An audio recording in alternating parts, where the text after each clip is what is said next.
had only some brief beginnings of science and technology, although they did have agricultural skills of a high order.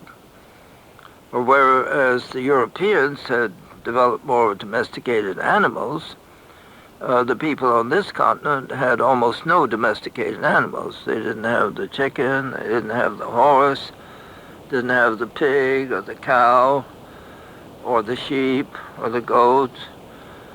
They had the dog. South Americans had animals such as the alpaca, the vacuna, and the llama. So they had the three animals of that nature. North America had no domesticated animals, particularly.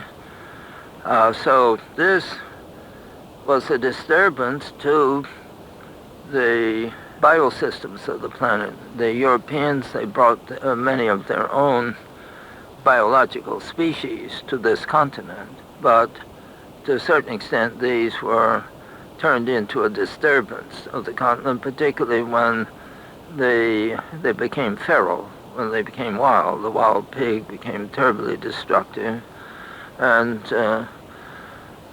some of the other grasses that they brought became a difficulty.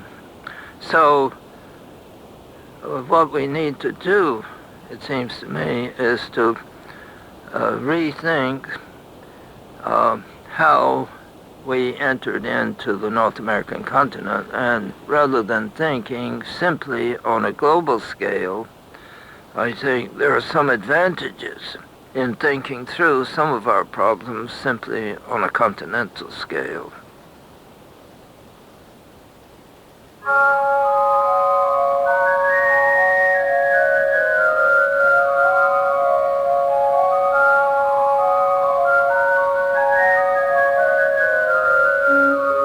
From Bennington to Broad Albion and from Catskill to Corinth, we're everywhere. This is 91.5 WRPI Troy.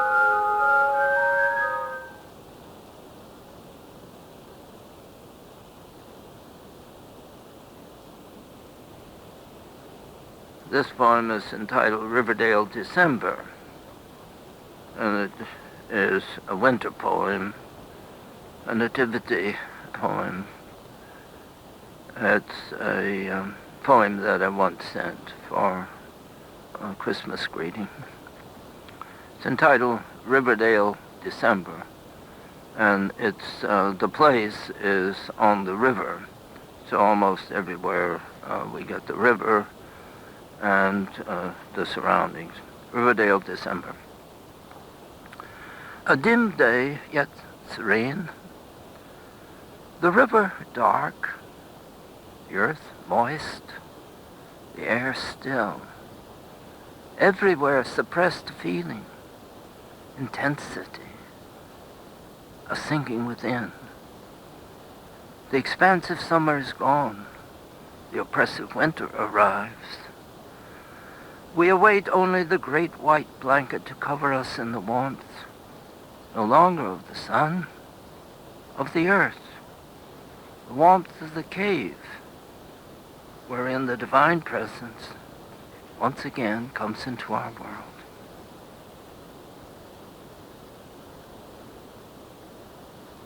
This is Valentine's season in Riverdale.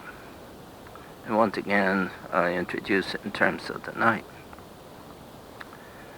It's night upon the river, mid-February. Venus shines out of the wintry sky. From the distance, the Palisades loom starkly over the world. Such a night sends the mind back into those billion years it took to frame all this. The ancient red oak, itself a newcomer here by the embedded rock with its long glacier striations, is all here, too overwhelming for human endurance, were it not for radiant memories of the willows seen earlier today, yellowing in the late evening sunlight.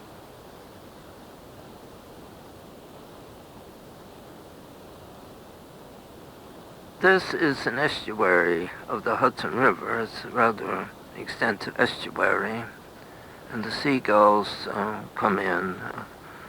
It's not far from the sea. It's entitled Seagull. When the seagulls sail in from the sea and winds from southern regions lift them high above the Hudson River, the Palisades in their dark majesty, tiny columns on the far shore, are glorious in their eternal stance. A foil, as it were, a background for movement, for wings, for wind, for an upward draft so violent that even the seagull must struggle its way back to earth to rest serene on the rippling waters.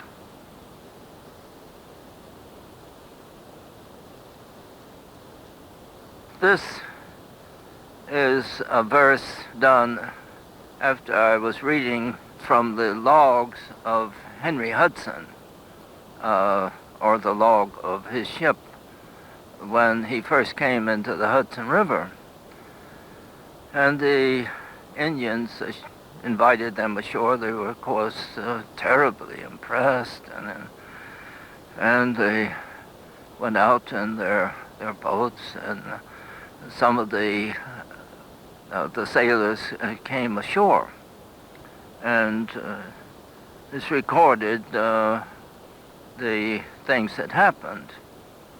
And this is a verse that I wrote after reading of that event when they went ashore, and they were somewhat suspicious of the Indians, and so I wrote this verse called Night Upon the River. And this refers also to the Great Red Oak.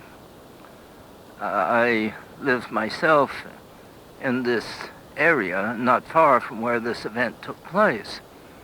And there's the Great Red Oak that was on the property where I was living, was for the east, terribly large trees, over 7 feet in diameter, the red oak, and it was probably close to 500 years old, and so it would have been there very likely when this event took place, so I refer to that. The title is Night Upon the River. The river flows dark below the hill, while the moon, its arc in the east, flings its light against the high rock formations on the west bank. Here, on the east shore, the great red oak broods over the scene, ancient. Now remembering when Henry Hudson first sailed into these regions. Ashore, greeted with native grace, seated on skins, offered deer meat, a festival, a first sacred moment, a meeting of continental destinies. The Indians invited us, stay the night with us. The invitation refused. We durst not trust them. The river flows. The aged oak survives. The Indians are gone. We might have said, we durst not trust them.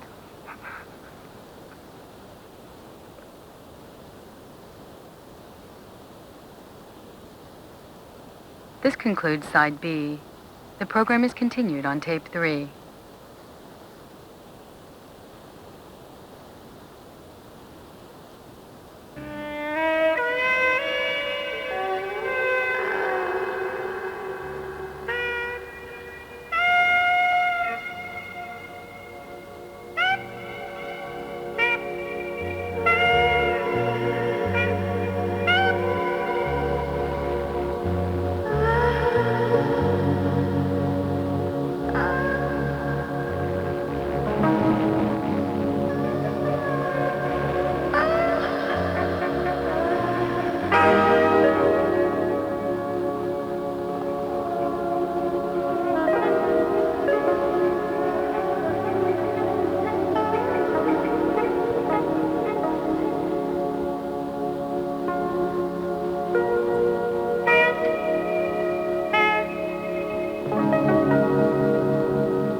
down the music and we bring up my voice. Good morning. It's now 8:43 in the studios at WRPI Troy, where you have just listened to Program 2 of the Collected Thoughts of Thomas Berry, a special 4-part presentation we're giving here at the station, myself and I believe others, in anticipation of the upcoming 23rd Annual E.F. Schumacher Lectures to be held Saturday, October 25th, 2003, at the First Congregational Church, Main Street, Stockbridge, Massachusetts.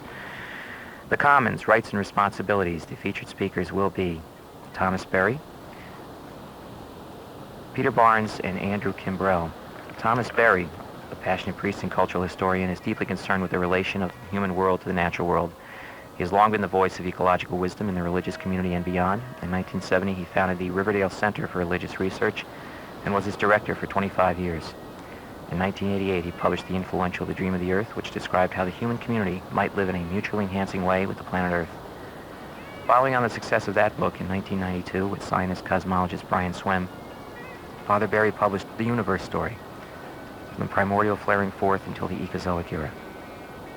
Peter Barnes is co-founder and president of the socially responsible telephone company Working Assets.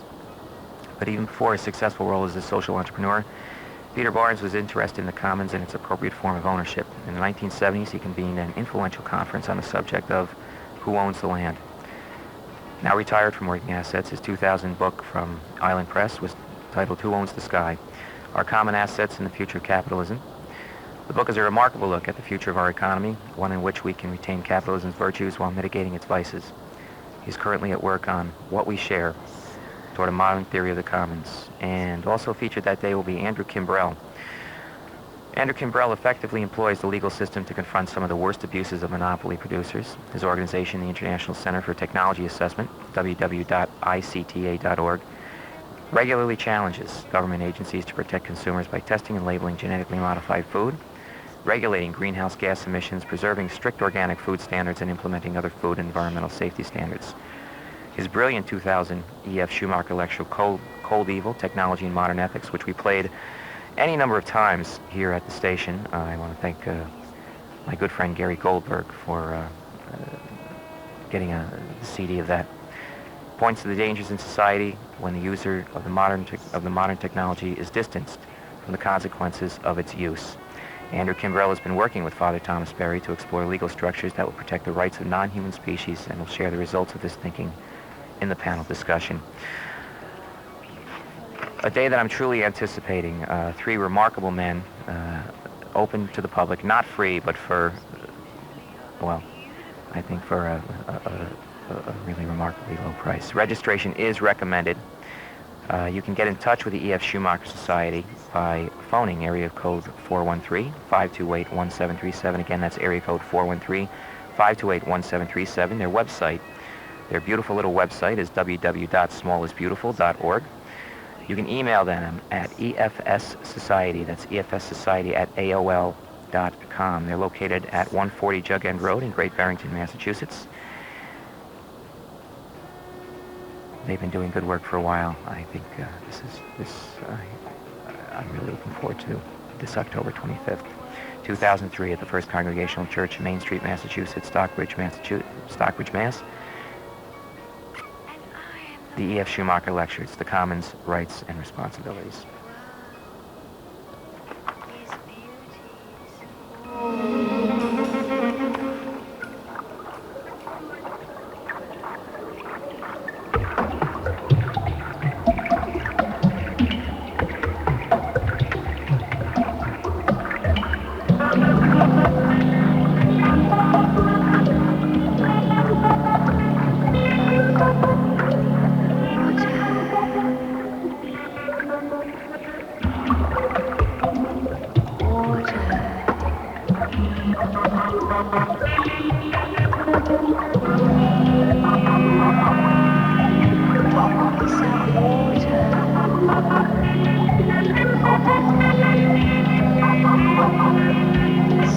Blue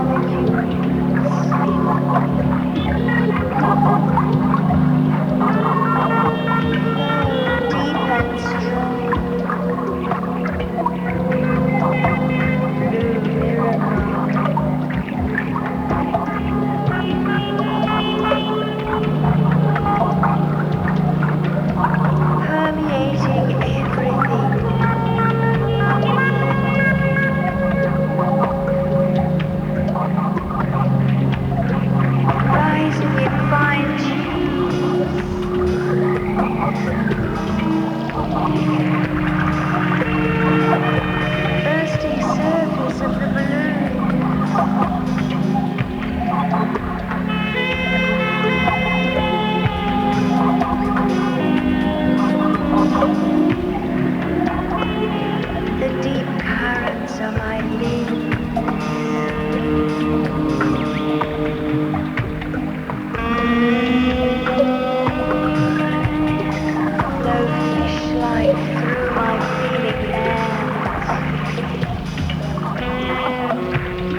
my skin. And we bring down the music of Jilly Smith and Mother Gong. Jilly Smith gave a remarkable performance last night at the RPI Chaplin Cultural Center. Mother Gong, a very interesting experimental group that's been out there over the years, and one that probably people who are interested in the work of Thomas Berry would be interested in hearing. It was a side project, and it had much to do with Jilly's readings into, well, I'll put it here, with the old religions, as it were, the goddesses who inspire much of Jilly's work, and are to her symbolic of the life force, energy flowing through the invisible web of being that links all life. Leaving behind your old attitudes and celebrating beings is what she says. You are always now and tomorrow afternoon. You unfold your life like a fresh newspaper and read whichever page you choose.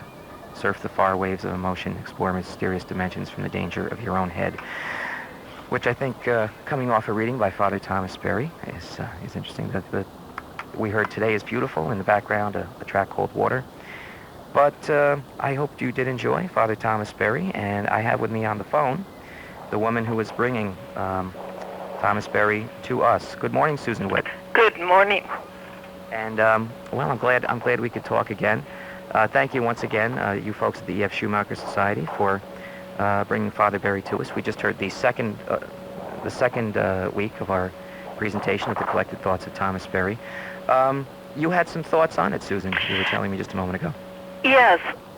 His description of the North American continent and the effect of the coming of human beings on the North American continent put me in mind of one of my experiences at Lake Baikal in Siberia.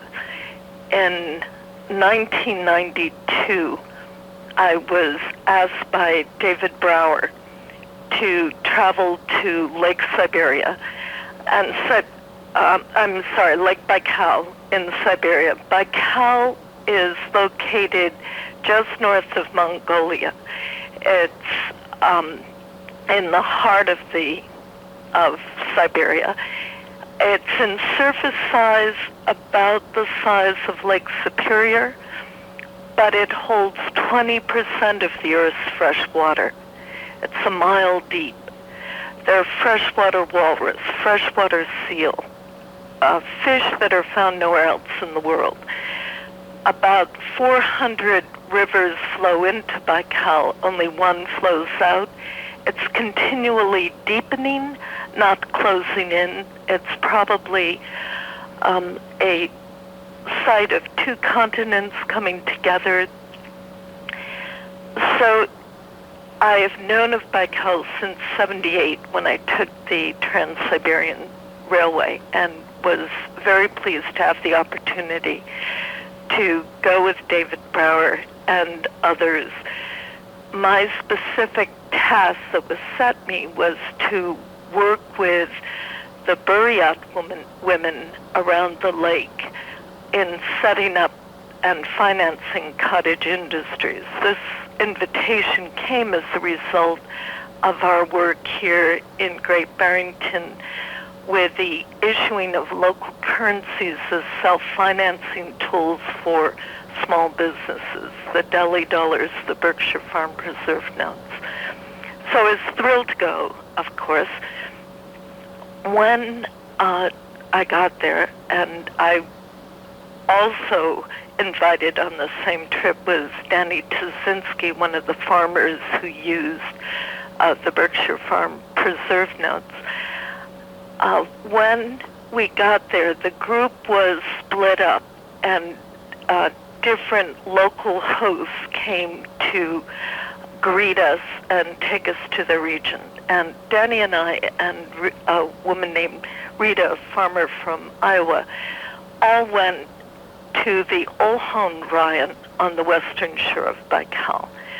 And this is a region that has been settled for years and generations on generations by the Buryat people, who are traditionally shepherds. They were, under Stalin, forced to work and live in established or stationary communities, but their patterns are traditionally nomadic. And our host was a Buryat, the eldest of 11 children, whose, again, family history went back and back. His family for generations has herded this region. And his name was Vladimir Markoseyev. So in the course of visiting different parts of the region and the people there, I was in a car with Vladimir Markoseyev, and always when we traveled, there were his nieces and nephews and daughters and sons. These little cars would just be loaded up. Danny, Rita, and Alex, a local farmer, were in a car behind us. But we got lost or separated from them, not lost, separated from them on the steps of next to Baikal. And these are tall grass prairie, these steps, just rolling hills flowing into Baikal grasslands. And you can imagine that there are no points of reference. There are no trees in the landscape. There are no homes. There are no roads. Vladimir Markoseyev could find his way across and through this grassland because he knew it like the palm of his hand. But to outside observation, we were just traveling. And if I thought of it intellectually, there I was in an old car that might break down at any moment, in no place that anyone who knew me knew where I was or knew how to reach me. It was pre-cell phone, and to all rational thinking, I should be scared of just being lost and broken down.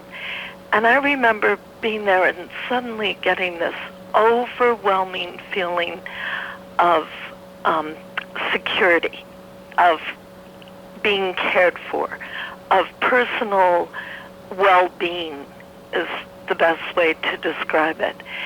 And I thought, what's happening? What is this experience? On my next trip, I felt it was unique, but it rested with me. Mm-hmm. On my next trip, the same experience occurred almost under the same circumstances. And I realized that I was with the people who were in such harmony with that landscape, that landscape protected them. Absolutely. So truly indigenous people. Truly indigenous people, and this vision that Thomas Berry was talking about of reclaiming that kind of community of human and nature that once existed. Well, we can only hope to bring it back. Well, I know one thing that people have come to think of as indigenous to WRPI, and that is Pacific Radio's Democracy Now!, which will be starting in just about a minute or so. Susan, thank you for that wonderful story. And you will be listening, of course, next week. Yes. To part 3, and which I will be playing. I'm also, right now, due to my good friend Gary Goldberg, will be playing the Collected Thoughts of Thomas Berry from 11:30 to 1 or so on Thursday afternoons, for those of you who can't miss it, or who can't get it and miss it on Wednesday mornings. Susan, thank you so much for everything. I'll probably maybe talk to you next week. And thanks for doing this. Or sooner. Stay on the line. I want to talk to you off mic a minute. Okay. Right now, thank you so much, Susan Witt from the E.F. Schumacher Society. And now we're going to go to Pacifica Radio's. We'll be going to Pacifica Radio's Democracy Now! in just a moment. And this, again, we'll be back next week. Thanks so much for listening here to us on WRPI Troy. Where do we go? Is really the idea, after having set out how we got here in this particular place in last week's program. Brian Swim now asks Thomas Berry, where do we go from here? WRPI Troy, only place you're going to hear this. Listen, please.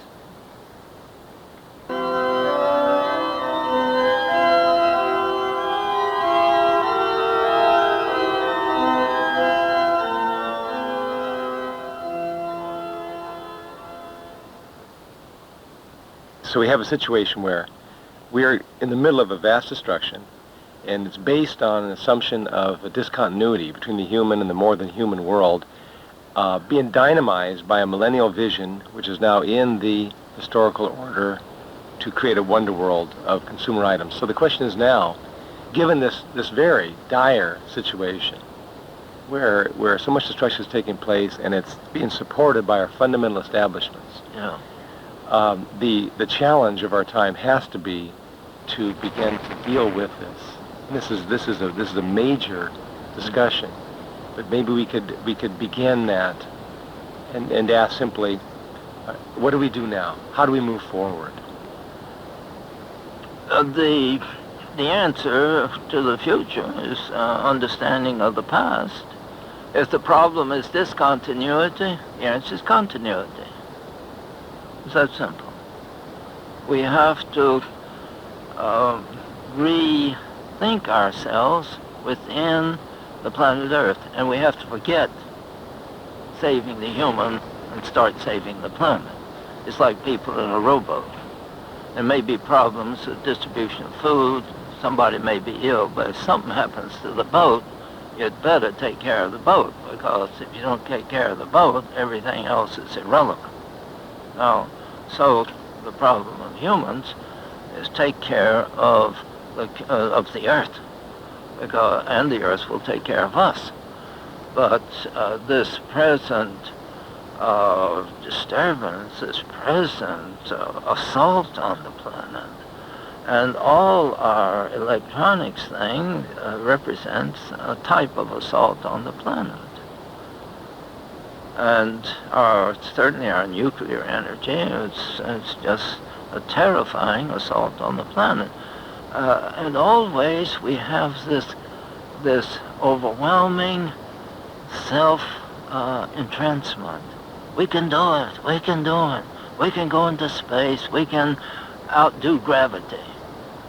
And that, I think, is the most absurd thing, outdo gravity. We can get into space, and we can go out there and all that. Well, we can do it by this stupendous exhaustion of resources and put a few people up there for a few days. But the cost of it is totally absurd in proportion to what is achieved. There are some things that are achieved scientifically and technologically, otherwise, but evaluating the whole, that's a pathology.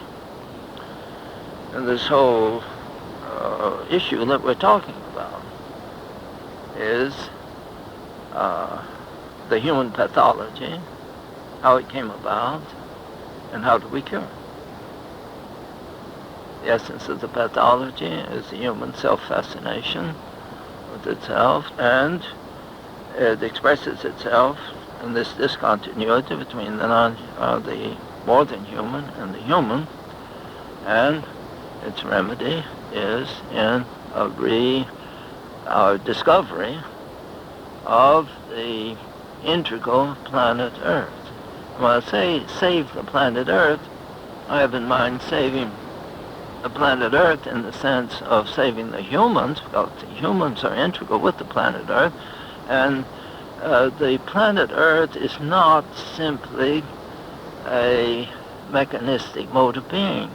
There's a sympathetic relationship. There is a rapport that's needed, a sense of appreciation, a sense of awe, a sense of veneration, because the Earth is divine manifestation. So that when we assault the Earth, we're not just assaulting a bit of matter, we're assaulting the divine manifestation. So, but religion doesn't seem to be aware of that. That's really the terrible part about contemporary religion. It doesn't know when its very foundations are being destroyed. So the need is to become fascinated with the Earth, to be entranced with the beauty and wonder and splendor of the Earth itself. It's not simply a romantic thing. It's not just sheer loveliness without terror. It has its affliction, its misery, its terror, its destruction. The earth kills as well as vivifies.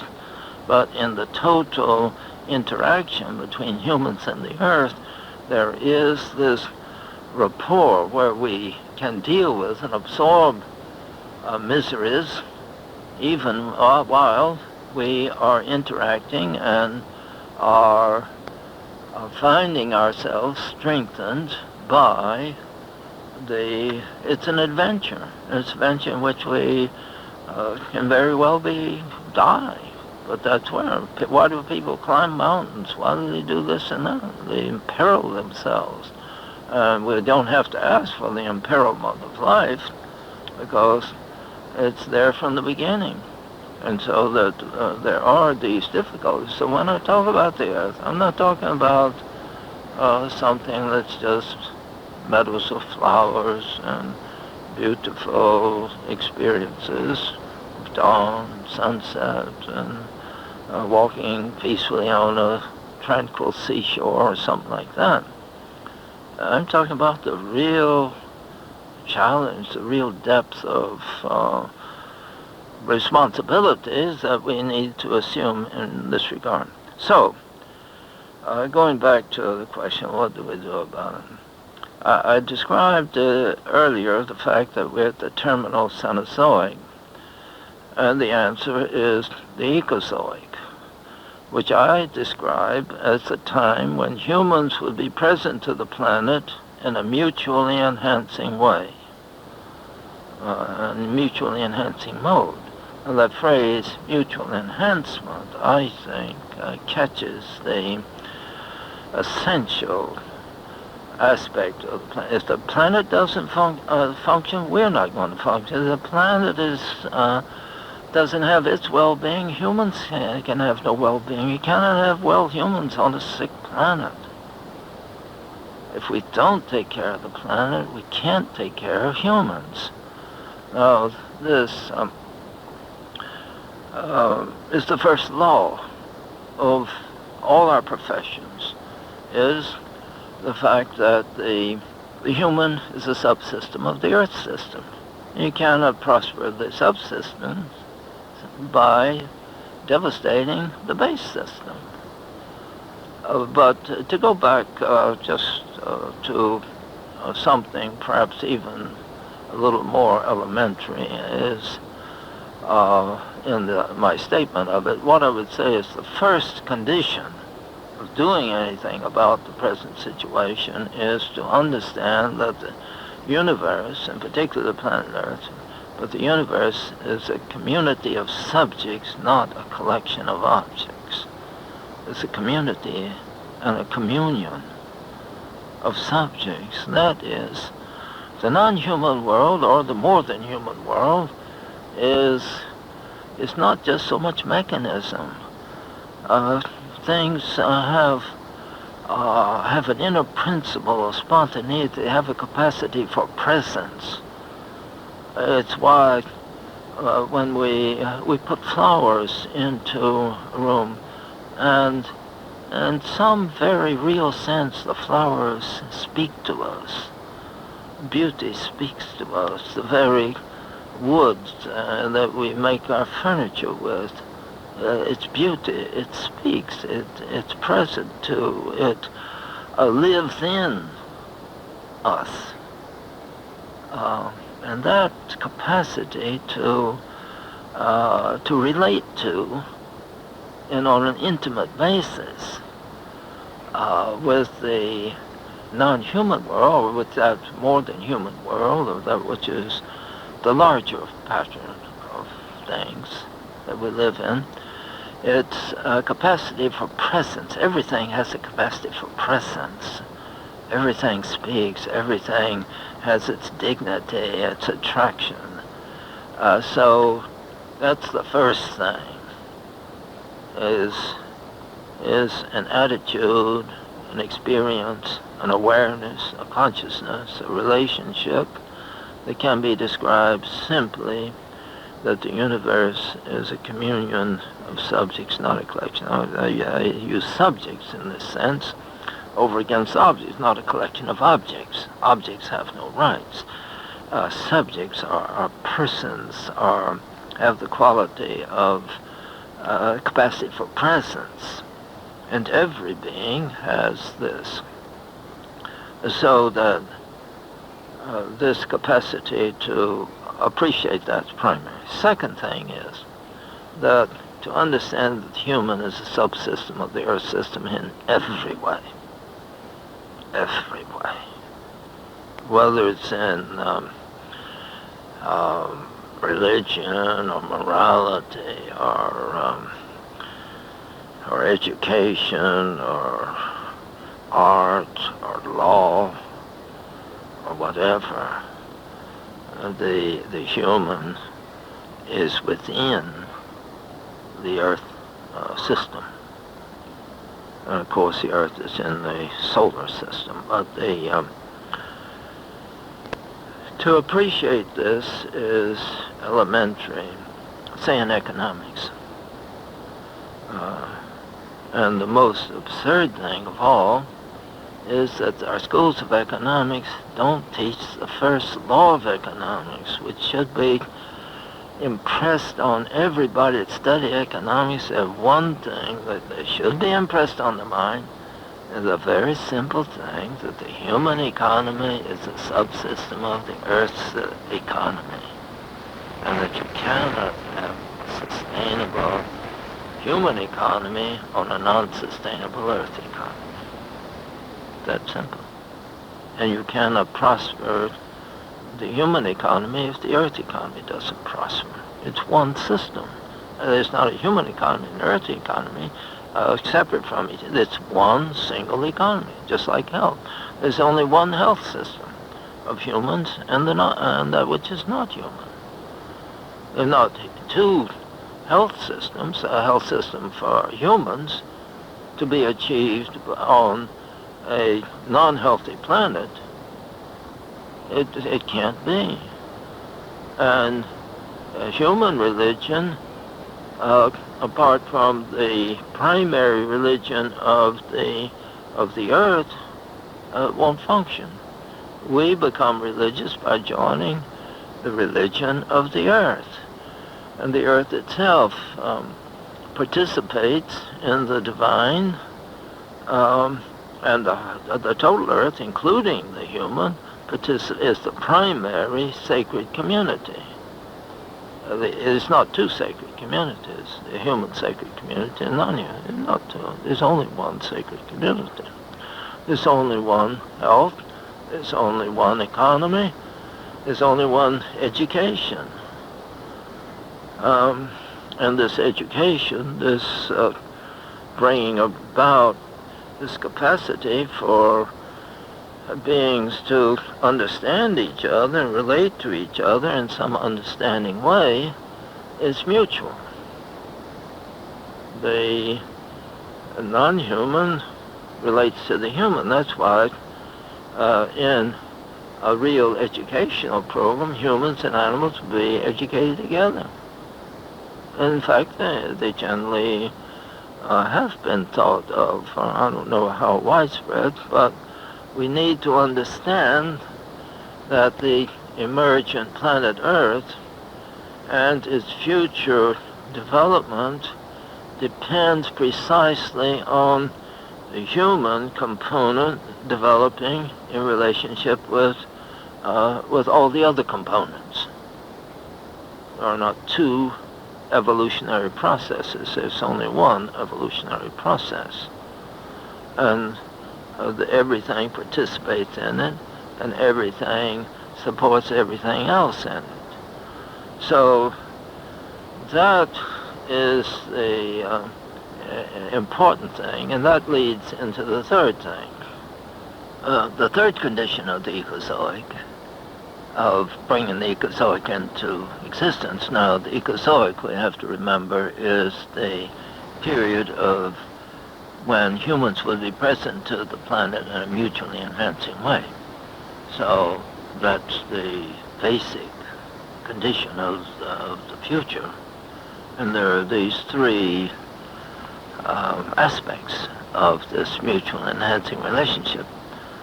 So the first one is that the universe is a communion of subjects, not a collection of objects. And the second is that the human is a subsystem of the Earth system in every aspect.